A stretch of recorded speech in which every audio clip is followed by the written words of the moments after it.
Hello class 11th। चलिए अब हम लोग आगे सिल्क रोड चैप्टर को देखते हैं और देखते हैं आगे क्या हुआ। अब तक हमने यहाँ तक देख लिया था कि तिब्बतन मैस्टिफ्स जो डॉग होते हैं वो बड़े पॉपुलर थे चाइना के इम्पीरियल कोर्ट में। उनको एज अ हंटिंग डॉग वहाँ लाया जाता था तिब्बत से, है ना। अब आगे देखिए। By now we could see snow-capped mountain gathered on the horizon। अब चूंकि ये अपनी गाड़ी से आगे बढ़ रहे थे तो अब इन्हें पहाड़ की चोटियाँ जो बर्फ़ से ढकी थी वो दिखने लगी थीं। We entered a valley where the river was wide। फिर वो एक घाटी में पहुँचे जहाँ पर नदी काफ़ी चौड़ी थी। And mostly clogged with ice। और नदी में यहाँ वहाँ बर्फ़ था जमा हुआ। Brilliant white and glinting in the sunshine. एकदम बिल्कुल सफ़ेद और सूरज की रोशनी में चमकते हुए। The trail hugged it's bank. जो रास्ता था इनका बिल्कुल बैंक के बगल से गुजर रहा था, जो नदी का किनारा होता है उसके बगल से। Twisting with the मियांडर्स। और नदी तो आप जानते ही हैं कि बिल्कुल सीधी सीधी तो बहती नहीं है, वो घूमती हुई रहती है ना। ऐसे ऐसे नदी का बहाव होता है घूमता हुआ। तो वैसे में क्या है कि वो जैसे जैसे वो ना रास्ता घूम रहा था वैसे वैसे इनकी गाड़ी भी उसी रास्ते से जा रही थी। और अब क्या था, ये काफ़ी ऊंचाई पर पहुंच रहे थे। And the valley side close in. और ऊंचाई पर पहुंचने के कारण क्या हो रहा था, जो घाटी थी वो थोड़ी सकरी होती जा रही थी। The turn became sharper. और अब जो मोड़ थे वो बड़े तीखे हो गए थे। मतलब कि ऐसा तीखा कहने का मतलब ये कि जब आपको आगे का कुछ पता ही नहीं होगा, मोड़ है, जब आप मुड़ेंगे तब आगे पता चलेगा आगे रास्ता आपका क्या है ना। पता नहीं चलता था, दिखता नहीं था। और द राइट बम्पियर। और जो रास्ता था वो काफ़ी उबड़ खाबड़ हो गया था। Teston now in the third gear as we continue to climb. गाड़ी को थर्ड गियर में चलाना पड़ रहा था तेस्टन को। और वो ऊपर चढ़ते जा रहे थे गाड़ी से। The track moved away from the icy river. अब गाड़ी जो थी, रास्ता जो था वो उस बर्फीली नदी से दूर जा रहा था, हट रहा था, किनारे हो रहा था, है ना। बर्फीली नदी पीछे छूट गई थी और ये अलग हो रहे थे। Labouring through the steeper slope. गाड़ी को बड़ी मेहनत करके बहुत ही तीखी चढ़ाई पर ले जाना पड़ रहा था। दैट स्पोर्टेड बिग रॉक्स डॉप्ड with patches of bright orange lichen. और फिर ये उस रास्ते पर बहुत सारे पत्थर थे जिसके ऊपर ऑरेंज कलर के लाइकन जो थे वो उगे हुए थे। लाइकन आप समझते ही हो, जहाँ पर बहुत ज़्यादा गीलापन होता है ना वहाँ पर ये उग जाते हैं, जिसको हम बोलचाल की भाषा में काई बोलते हैं, काई, है ना, कि जो कि हरे हरे कलर रंग का होता है। यहाँ पर ये ऑरेंज कलर का होता है, ऑरेंज लाइकन।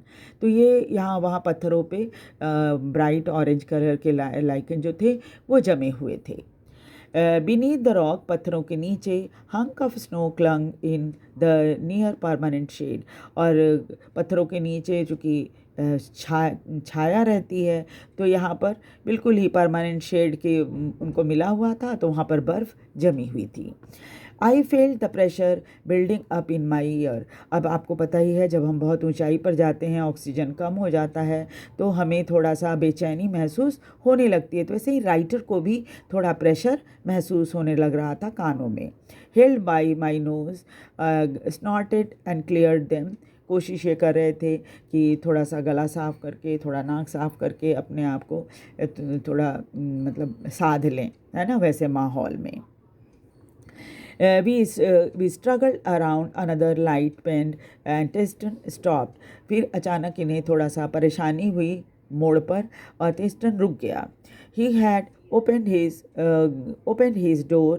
गाड़ी का दरवाज़ा उसने खोल दिया। Jumped out of his seat। अपनी सीट से कूद कर नीचे उतरा। Before I realized what was going on। इसके पहले कि राइटर को कुछ समझ में आता कि क्यों इसने गाड़ी रोक दी और क्यों नीचे उतर रहा है।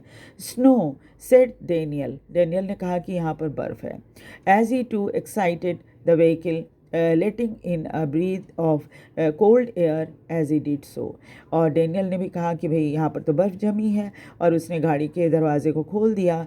उससे क्या हुआ, बहुत ठंडी हवा गाड़ी के अंदर आने लगी, यानी कि गाड़ी को थोड़ा सा सांस लेने का मौका मिल गया। A swathe of white stuff lay across the track in front of us। एक बहुत ही बड़ा पैच जो होता है ना, जैसे बड़ा बड़ा सा ये चादर की तरह है ना बर्फ़ का, वो यहाँ से वहाँ तक रास्ते पर फैला हुआ था। Stretching for maybe 15 metre, देखकर ऐसे लग रहा था करीब 15 मीटर तक ये बर्फ़ जमी हुई है। बिफोर इट पीटर्ड आउट, उसके बाद ये ख़त्म हो गई थी। एंड द डर्ट ट्रेल रीअपियर्ड, और फिर से दोबारा से वो मिट्टी जो थी, वो गंदी वाली मिट्टी जो होती है वो दिखाई पड़ने लगी थी।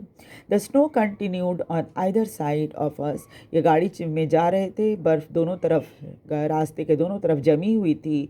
Smoothing the abrupt bank on the up slope side, और जो बैंक था वो बिल्कुल स्मूथ दिख रहा था बर्फ़ के कारण, और इनकी गाड़ी ऊपर चढ़ती जा रही थी। The bank was too steep for our vehicle to scale, फिर क्या हुआ कि वो जो ऊंचाई किनारा था वो काफ़ी तीखा था और इनकी गाड़ी को ऊपर चढ़ाने में परेशानी हो रही थी। So there was no way around the snow patch, और सिवाय इसके कि कोई और रास्ता न होने के कारण ने स्नो पैच के ऊपर से गाड़ी को ले जाना था। I join Daniel and Teston step on to the encrusted snow, फिर ये डेनियल और स्टेटन राइटर जो थे डेनियल और टेटसन के साथ हो गए ताकि वो देख सकें कि बर्फ़ कैसा है। Began to slither and slide forward, stamping his feet from time to time to ascertain how sturdy it was. और ये लोग क्या कर रहे थे, फिर आगे आगे खिसक रहे थे और पैर से मारकर बर्फ़ को देख रहे थे कि कितना मतलब ताकत है उसमें, क्या गाड़ी का बोझ ये बर्फ़ जो है उठा लेगा। I looked at my wrist watch, फिर उन्होंने अपनी घड़ी को देखा। We were at 5210 metre above the sea level, इनकी घड़ी इनको बता रही थी, घड़ी में हाइट भी जानने के लिए होगा, तो पता चल रहा था कि ये लोग करीब 5210 मीटर सी लेवल से ऊंचे पे हैं। The snow did not look too deep to me, देखकर ऐसा लग रहा था कि जो बर्फ़ है वो बहुत गहरा नहीं है। But the danger wasn't it's depth, लेकिन ख़तरा उसकी गहराई में नहीं था। डेनियल ने कहा, so much as it's icy top layer, सबसे ज़्यादा परेशानी तो इसकी जो बर्फीली सतह है उससे है। If we slip off the car could turn over, उस चिंता ये थी कि अगर गाड़ी फिसल गई तो पलट जाएगी। He suggested as we saw Taston grab handful of dirt and fling them across the frozen surface. उसने बताया, और फिर देखा इन्होंने कि टेस्टन जो है वो क्या कर रहा है, बहुत सारी मिट्टी अपने हाथ में उठा रहा है और बर्फ़ के ऊपर फेंक रहा है, जो जमी हुई बर्फ़ थी उसके ऊपर फेंक रहा है ताकि वो बर्फ़ जो है वो चिकनी ना रहे, रुखड़ी हो जाए और गाड़ी को उसके ऊपर ये चला पाएँ। We both pitched in, फिर ये दोनों भी वही काम करने लगे। And when the snow was spread with soil, जब पूरी मिट्टी जो है बर्फ़ के ऊपर फेंक दी गई, Daniel and I stayed out of the vehicle to lighten Teston load, और तब ये और डेनियल दोनों जो हैं बाहरी गाड़ी के रह गए ताकि गाड़ी वजन में भारी न हो, है ना, और टेस्टन जो है वो गाड़ी को इस बर्फीली जगह से आगे निकाल ले। He backed up and drove toward the dirty snow, फिर इसने गाड़ी थोड़ा बैक किया और फिर उस गंदे बर्फ़ के ऊपर, जहाँ पर इन्होंने मिट्टी फेंकी थी बर्फ़ के ऊपर, उस पर उसने गाड़ी चलाई। Ease the car on to its icy surface, और बड़े आराम से उसने उस बर्फीले सतह से गाड़ी को आगे निकाल लिया। Slowly drove its length without apparent difficulty, धीरे धीरे करके वो गाड़ी को चला रहा था, उस जगह को उसने पार कर लिया, कोई ऐसी डिफ़िकल्टी उसको नहीं हो रही थी टेस्टन को गाड़ी चलाने में। 10 minutes later we stopped at another blockage, लेकिन 10 मिनट गाड़ी चलाने के बाद फिर इसी तरह की एक ब्लॉकेज आ गई, यानी बर्फ़ का पैच आ गया। नो गुड सर, नहीं, बिल्कुल ठीक नहीं है sir, Teston announced and he jumped out again, फिर वो कूद कर बोलते हुए गाड़ी से नीचे उतरा। टू सर्वे द सीन, पूरे रास्ते को सर्वे करने में, देखने में कि कैसा है। This time he decided to try and drive around the snow, लेकिन इस बार उसने तय किया कि वह बर्फ़ के ऊपर से गाड़ी को नहीं चलाएगा बल्कि बगल से गाड़ी को निकाल कर ले जाएगा, बर्फ़ के बगल से गाड़ी को निकाल कर ले जाएगा, बर्फ़ के ऊपर गाड़ी नहीं चलाएगा। द स्लोप वॉज स्टीप, क्योंकि जो रास्ता था वो थोड़ा सा ज़्यादा सीधा था, पहाड़ पर जो रास्ता था वो काफ़ी सीधा था, स्टीप था। And studded with major rocks, और बहुत सारे पत्थर भी थे रास्ते में.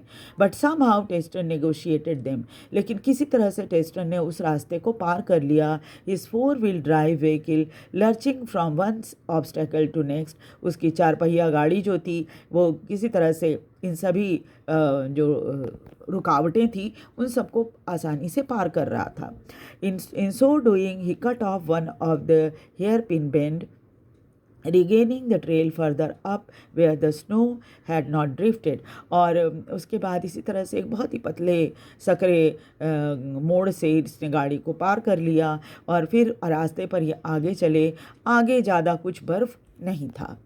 आई चेक माई वॉच अगेन, इन्होंने फिर अपनी घड़ी देखी. As we continue to climb in the bright sunshine, धूप चमक रही थी और ये आगे गाड़ी से ऊपर चढ़ते जा रहे थे. वी क्रेप्ट पास 5400 मीटर, अब इन्होंने करीब 5400 मीटर ऊंचाई पर गाड़ी से पहुंच चुके थे ये. My head began to throb horribly, अब इनके सर में बहुत ही भारीपन महसूस हो रहा था, थ्रॉबिंग हो रही थी. I took gulp from my water bottle, इन्होंने एक घूंट पानी पी. Which is suppose to help a rapid ascent, शायद ये उनको जो गाड़ी लगातार ऊंचाई पर चढ़ रही थी उसमें थोड़ी सी राहत, पानी पीने से इनको थोड़ी राहत महसूस होती. We finally reached the top of the pass, 5515 metre. फिर ये उस टॉप का जो पास था उसके टॉप पर पहुंच गए 5515 मीटर की ऊंचाई पर. It was marked by the large cairn of rocks festooned with a white silk scarfs and ragged prayer flags. यहाँ पर क्या था, एक बहुत बड़ा सा जो पत्थरों, छोटे छोटे पत्थरों का ढेर था वो बना हुआ था और उसके ऊपर सफ़ेद सिल्क के जो कपड़े होते हैं ना, स्कार्फ की तरह, वो लगे हुए थे. ये प्रेयर फ्लैग थे जो कि वहाँ पर लगाया गया था. We all took a turn around the cairn, इनको उसका एक परिक्रमा जो होती है ना, चक्कर लगाना होता, परिक्रमा करना होता, वो उन्होंने परिक्रमा किया in a clockwise direction as in the tradition. और वहाँ से परंपरा थी कि उसका जो चक्कर लगाना है वो क्लॉकवाइज लगाना है, जैसे घड़ी चलती है ना उस तरह से उसके चक्कर लगाना है clockwise. The Teston checked the tires of his vehicle. इस दौरान टेस्टन ने अपने गाड़ी का जो पहिया था उसको चेक किया. He stopped at the petrol tank, फिर उसने गाड़ी एक पेट्रोल टैंक पर रोकी. And partially unscrewed the top, और उसके बाद थोड़ा सा उसने सामने का जो ये होता है ना कवर उसको खोल दिया. Which emitted a loud hiss, इससे क्या होता है, इंजन गर्म हो जाती है ना तो एक तेज हिस की आवाज़ हुई. जो गर्म हो जाता है इंजन, तो आप जब उसका कवर खोलेंगे तो क्या होगा, एक फुसफुसाहट सी आवाज़ होती है, वैसी आवाज़ हुई. The lower atmospheric pressure was allowing the fuel to expand, क्योंकि एटमॉस्फेरिक प्रेशर बहुत कम हो गया था तो फ्यूल जो है वो फैल रहा था. It sounded dangerous to me, ये तो मुझे बहुत ख़तरनाक लग रहा था. Maybe sir, Teston laughed, but no smoking, लेकिन हो सकता है सर, लेकिन यहाँ पर स्मोकिंग करना ख़तरनाक है. ठीक है, तो नेक्स्ट क्लास में हम आगे के चैप्टर को करेंगे. मुझे जहाँ तक लग रहा है जिस तरह से मैंने एक्सप्लेन किया है आपको चैप्टर, बहुत अच्छे से आपको समझ में भी आ रहा होगा. प्लीज़ वीडियो को लाइक और सब्सक्राइब ज़रूर कर दीजिए और शेयर भी कीजिए ताकि दूसरे बच्चे भी इसे पढ़ सकें. Thank you very much.